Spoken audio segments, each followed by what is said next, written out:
जय हिंद दोस्तों। First of all happy Navratra to all my viewers and subscribers. तो कैसे हैं सब? ठीक है, सभी ने खाना खा लिया होगा। तो चलिए अपनी कॉपी पेन निकालिए और आज का कार्यक्रम शुरू करते हैं। तो चलिए आज हम उन टॉपिक्स को पहले नोट डाउन कर देंगे जो हम आज पढ़ाने वाले हैं। तो देखिए आज के टॉपिक्स क्या क्या हैं। पहला टॉपिक है Coulomb's law.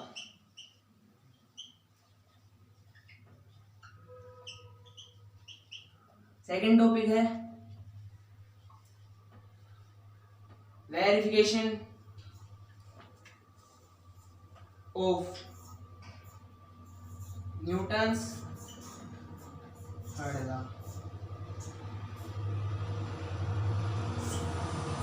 And third topic है डाई इलेक्ट्रिक कांस्टेंट।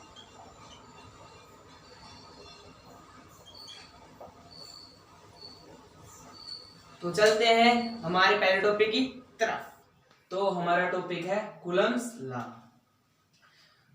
इन 1785 चार्ल्स ऑगस्टिन कूलम्ब एक नाम का साइंटिस्ट था।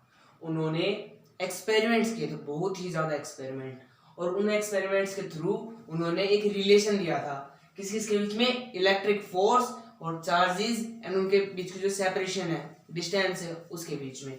तो उन्होंने सबसे पहले क्या बताया, जो फोर्स होगा, जो इलेक्ट्रिक फोर्स होगा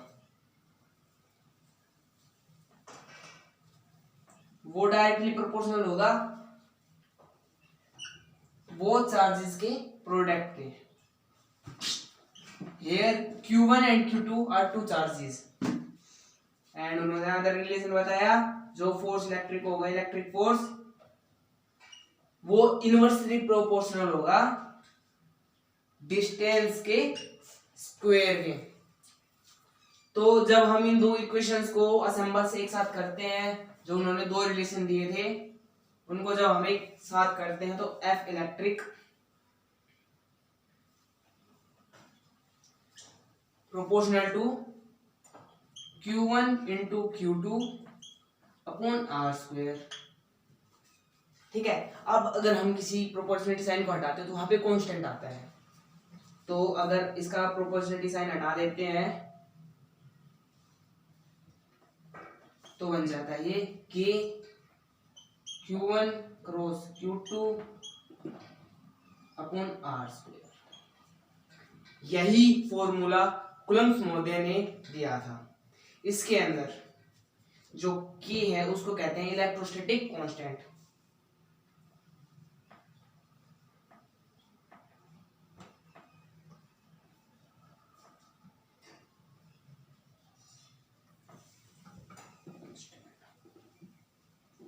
फोर्स ऑफ इलेक्ट्रोस्टैटिक सही सही है। ठीक है, तो यहाँ पे Q1 Q2 क्या है आपको पता चल ही गया होगा, और R क्या, उन दोनों के बीच की सेपरेशन, मतलब कि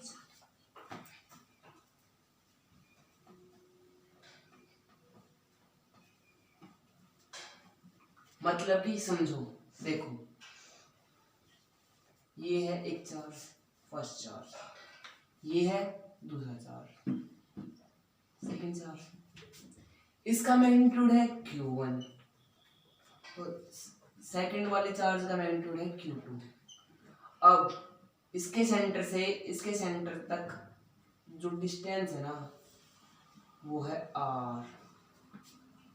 ठीक है, समझे? इसको कह रहे हैं R, इन दोनों के बीच के सेपरेशन। और ये डिस्टेंस एक सेंटर से दूसरे सेंटर के बीच तक की ले जाएगी। ऐसे नहीं होगी कि यहाँ से स्टार्ट कर दे और यहाँ तक ले ली, ऐसे नहीं, सेंटर टू सेंटर, और ये बिल्कुल स्ट्रेट लाइन जाएगी।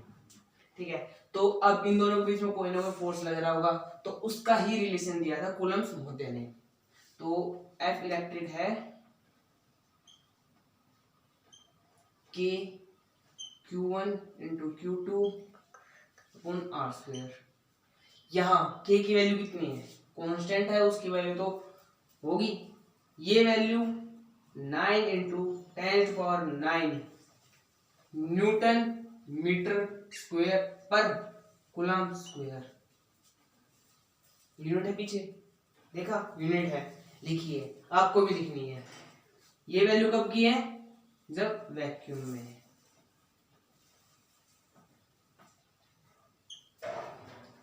ठीक है। अच्छा, ये वैल्यू वैक्यूम में है तो और जगह कैसे कैसे वैल्यू आएंगे, उसका फॉर्मूला होता है, देखो 1/4 पाई एप्सिलॉन नॉट। जो एप्सिलॉन नॉट है ना, ये चेंज होता रहता है। ये एप्सिलॉन नॉट है, ये तो फिक्स, इसकी जो वैल्यू है ना, ये वैक्यूम के लिए ये रखेंगे तो ये आएगी, पर जब कोई मीडियम होगा तो उस टाइम में इसकी वैल्यू और कुछ आएगी, तो इसके कारण ही चेंज होता रहता है।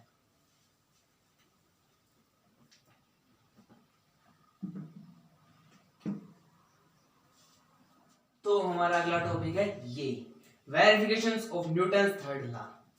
न्यूटन थर्ड लॉ है, आपको पता है फोर्स कैसी यूनिट है? क्वांटिटी है, वेक्टर क्वांटिटी है।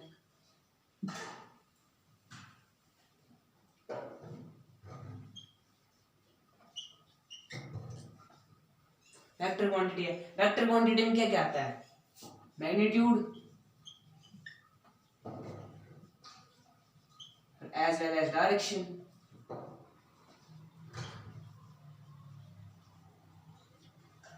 है ना? तो फोर्स है, वेक्टर क्वांटिटी है, तो इसके ऊपर ये साइन भी आएगा। तो अब देखते हैं कि वेरिफिकेशन कैसे करेंगे जब ये होगा वेक्टर फॉर्म में। अब देखो, दो चार्जेस हैं, Q1, सेकंड चार्जेस है Q2। इन दोनों के बीच की डिस्टेंस कितनी है? R। ठीक है, कोई दिक्कत? कोई दिक्कत नहीं। अगर ये फर्स्ट चार्ज है, ये सेकंड चार्ज है, अगर मैं पूछूं आपसे कि फोर्स बताओ कितना होगा, तो ये इसके ऊपर फोर्स लगाएगा। कितना फोर्स लगाएगा? देखो, फोर्स ऑन टू, मेरे वर्ड्स को पकड़ो, force on two due to 1, समझे? Force on two due to 1। ठीक है, क्या होगा? फॉर्मूला बताओ, वेक्टर फॉर्म में लिखना है तो K Q1 Q2 R²। समझ रहे हो?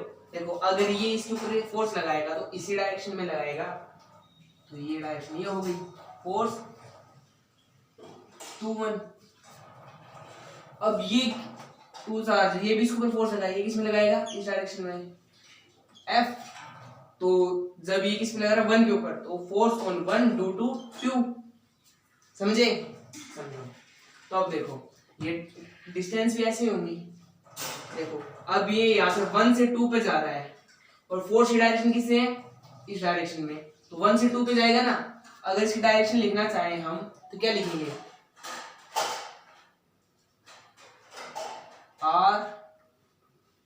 R1 to 2।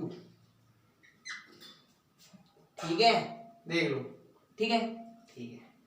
अब यहाँ पे देखो, अब इसकी नेक्स्ट वाली करते हैं। देखो, ये तो होगा मैग्नीट्यूड इतने इतने वाला, और ये लिखिए उसके पीछे डायरेक्शन। समझे? ये मैग्नीट्यूड है, उसके पीछे डायरेक्शन, तभी तो वेक्टर बनेगा। ठीक है, तो हम आगे चलते हैं। Force on 1 due to 2 second charge, ये क्या होगा? सिमिलरली इसके जैसे ही K Q1 Q2 R²। But अब देखो, फोर्स इस डायरेक्शन में लग रहा है, इसमें 2 से 1 की तरफ।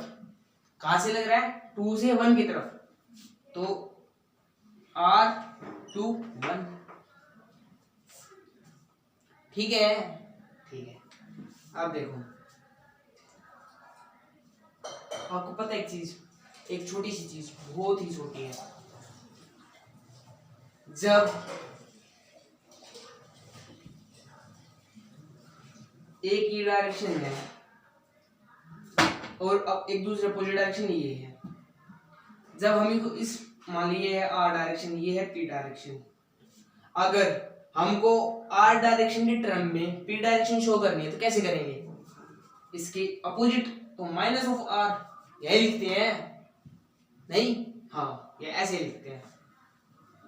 नहीं समझे? फिर से समझाता हूँ। देखो भाई एक डायरेक्शन है इस तरफ, इसको नाम दे दिया मैंने P, ठीक है। एक इसके बिल्कुल अपोजिट है, उसको नाम दे दिया Q। अब देखो अगर मेरे को P डायरेक्शन शो करनी है, कि मेरे को P डायरेक्शन शो करनी है किसके टर्म में, अकॉर्डिंग Q टर्म्स के अकॉर्डिंग, तो जो P डायरेक्शन होगी, P डायरेक्शन वो होगी equal to negative of Q। देखो पॉजिटिव होता तो इस तरफ जा रहा है, अगर इसका वापस बैकवर्ड करना है तो आगे माइनस साइन आएगा, समझे? सेम चीज यहीं पे है, यहाँ पे देखो R12 कहाँ पे है, 1 से 2 इधर,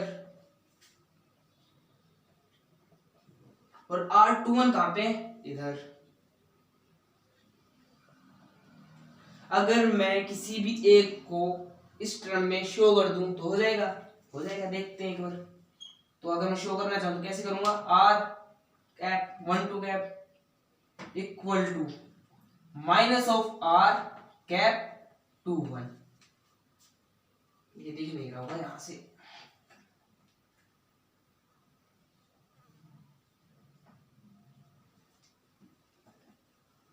ये समझे क्या समझाना चाह रहा था? ठीक है, तो आगे चलते हैं। अगर मैं किसी भी एक वैल्यू की जगह ये रख, अगर ये वैल्यू इस वैल्यू की जगह में ये रख दूं तो कोई प्रॉब्लम है? कोई प्रॉब्लम नहीं है। अब रख देते हैं, चलो। तो जो देखो ये फर्स्ट इक्वेशन मान लेते हैं, ये सेकंड है, और हम थर्ड अब बनाने जा रहे हैं। तो f vector 2 1 k q1 q2 r square, ठीक है, ठीक है। अब देखो मैं इसके लिए ये लिख रहा हूं तो माइनस साइन आगे लगा दूं, ठीक है, कोई क्या प्रॉब्लम है, r कैप 2 1, और इसका नाम दे देता हूं इक्वेशन 3। देखो गौर से देखो, मिटा देता हूं ऐसे हम देखने के लिए। अब इसको भूल जाओ, इस वाली को भूल जाओ, स्किप कर दो दिमाग से 2 मिनट के लिए। देखो r कैप 2 1 r कैप 2 1 है, k q1 q2 r upon r square, k q1 q2 upon r square. अगर ये माइनस साइन मैं यहां से हटा दूं तो ये इक्वेशन, ये साइड इक्वल हो जाएगी बिल्कुल। तो मैं दोनों तरफ -1 से मल्टीप्लाई कर देता हूं, तो यहाँ पे -1 से मल्टीप्लाई करूंगा तो माइनस साइन आगे आ जाएगा, और यहाँ से करूंगा तो ये माइनस प्लस हो जाएगा। तो देखिए इन दोनों की right hand side RHS equal है, देन लेफ्ट हैंड साइड भी इक्वल होगी बिल्कुल। तो मैं यहां ऊपर लिख देता हूं, तो फोर्स इक्वल टू होगा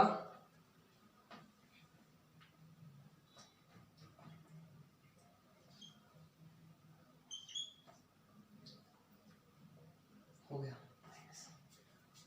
आप देखते न्यूटन का थर्ड लॉ क्या था, हमारा ये रिजल्ट आया है इससे, जो हमने वेक्टर फॉर्म में किया है उससे।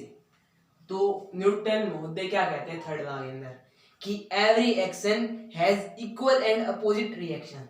अब देखते हैं, देखो फोर्स लगाया F, अमाउंट का F किसके ऊपर लगाया, 1 के ऊपर, किसने, 2 ने, ठीक है। ये किसका अपोजिट है, अभी बताया ना, उसके अपोजिट डायरेक्शन में, ये उसका अपोजिट फोर्स है, किसके, जो 2 पे लगाया, किसने लगाया, 1 के। तो यही बात न्यूटन कह रहा था और यही बात हमने वेरीफाई कर दी है।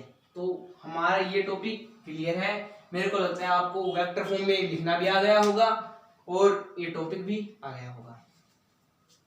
तो चलते हैं हम अपने अगले टॉपिक पे। हमारा टॉपिक है डाइलेक्ट्रिक कांस्टेंट। क्या होता है ये, देखिए आपको पता ही है कि लाइट होती है वो सबसे ज्यादा ट्रेवल किसमें करती है, वैक्यूम में। उसके बाद कोई भी मीडियम होगा उसमें करेगी। तो ये जनरली एक रेशियो होता है किसका, वैक्यूम के अंदर जब दो चार्जेस के बीच में जो फोर्स लगेगा उसका किसके साथ, किसी भी मीडियम के अंदर। तो देखते हैं क्या है, इसको डिनोट कर दिया हम कापा से, इसको मैं कहता हूं कापा, ठीक है। अब कापा से डिनोट कर दिया तो ये क्या होगा, वैक्यूम, हमारा मार्कर ही नहीं चल रहा, मार्कर चेंज कर लेते हैं, एक फोर्स इन वैक्यूम,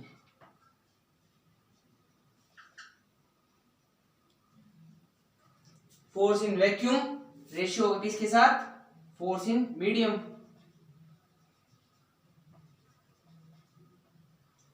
ठीक है, अब देखते हैं आगे कैसे सोल्व करेंगे।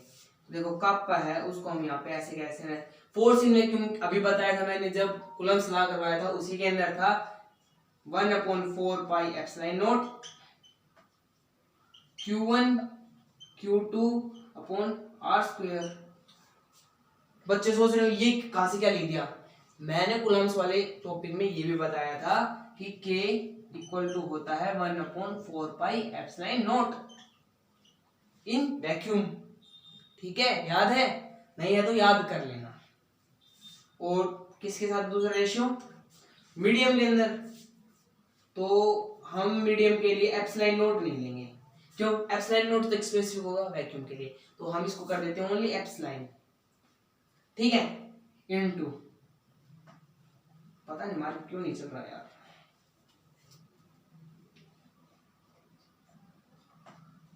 Into Q1 Q2 upon R square. समझे, डिस्टेंस दोनों के बीच की सेम है, चाहे वो वैक्यूम में रखा हमने, चाहे रखा हो किसी मीडियम में, चार्ज भी अमाउंट सेम है, वही चार्ज हमने वैक्यूम में रखे थे, वही चार्ज हमने किसी मीडियम में रखे थे, बस चेंज क्या हुआ है, मीडियम, ये चेंज हुआ है ओनली ये।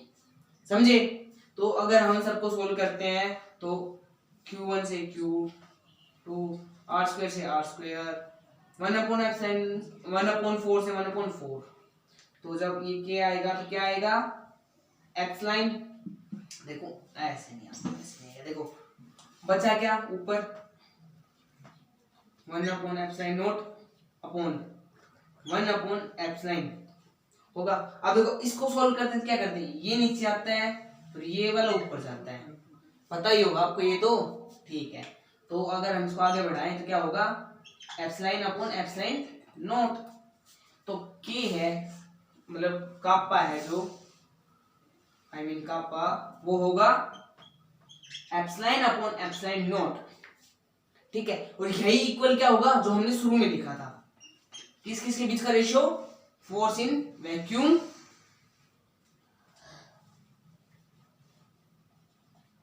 To force in medium.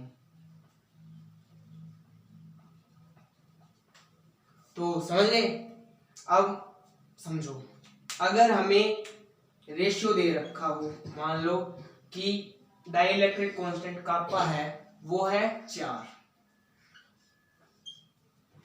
और हमें निकालना है एप्सिलॉन, कैसे निकालेंगे, K इंटू एप्सिलॉन नोट करके निकाल देंगे। तो अगर जैसे कोई भी क्वेश्चन होगा तो वहां पे एप्सिलॉन की वैल्यू हमें चाहिए होगी, तो हम K इंटू एप्सिलॉन नोट कर देंगे जब हमें काप्पा की वैल्यू पता होगी। ठीक है, तो होप गाइस आपको ये तीनों टॉपिक समझ में आ गए होंगे। तो मेरा एक डाउट था, क्लियर करो, या फिर आपको आगे पता है ये क्या करना है। देखो कि कल मैंने क्वेश्चंस की पीडीएफ भेजी थी, आई होप आप सभी ने की होगी, नहीं की तो अब कर लेना। आपके मेरे पास कोई डाउट्स नहीं आए, ना ही व्हाट्सएप के ऊपर, ना ही इंस्टाग्राम के ऊपर, किसी के ऊपर भी। तो आई होप गाइज कि आप प्रैक्टिस करोगे तभी मेरी जो मेहनत है वो सफल होगी। ठीक है, अगर आपको ये वाली वीडियो अच्छी लगी हो तो इसको लाइक करें, शेयर करें, सब्सक्राइब करें, एंड इसको जहां तक फैला सको वहां तक फैला दीजिए। बहुत बहुत धन्यवाद, थैंक्स।